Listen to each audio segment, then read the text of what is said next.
தோசைக்கல்ல தேய்ச்சி கழுவி வச்சுட்டேன்னா அன்னைக்கு தோசையே வரவே வராது. ஒட்டிக்கிட்டு ரொம்ப டென்ஷன் ஆக்கி விட்டுடும். அதனாலே இந்த கல்லை நான் தேய்ச்சி கழுவவே மாட்டேங்க. அப்படியே தோசை ஊற்றுல சூப்பராக வரும்.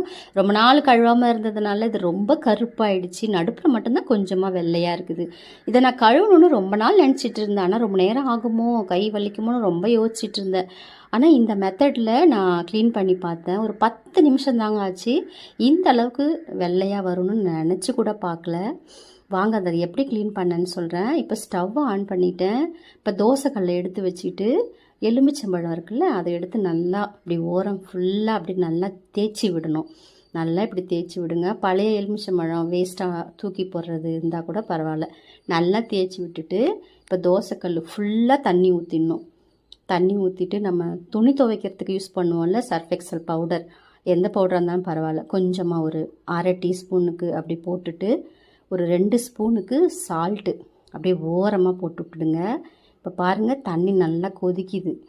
இப்போ ஸ்டவ்வை ஆஃப் பண்ணிவிடுங்க. 1/2 மணி நேரத்துக்கு இதை டிஸ்டர்ப் பண்ணவே பண்ணாதீங்க.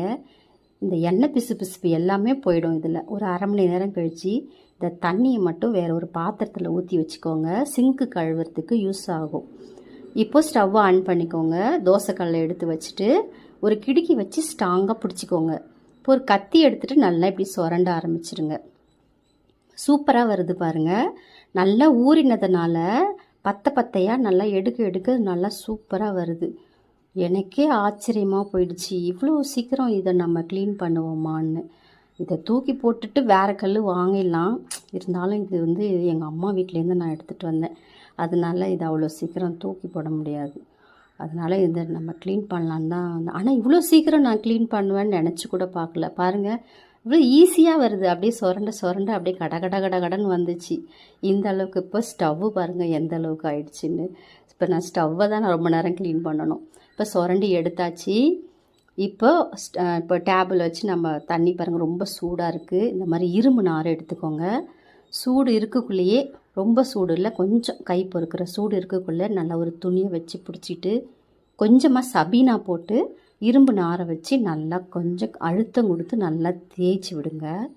இது தேய்க்கிறதுக்கு கூட ஒரு 2 நிமிஷம் தான் ஆகும், ரொம்ப நேரம் ஆகாது. நல்லா தேய்ச்சிட்டு இப்போ கழுவிடுங்க.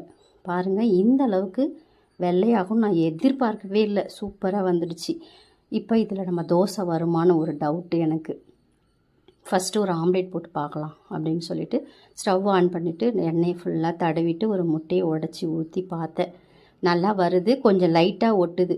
உங்களுக்கு தோசை நான் அடுத்த வீடியோவில் தோசை இதில் வருதான்னு பார்க்குறேன், ஊற்றி காட்டுறேன். இந்த வீடியோ ரொம்ப பெருசு.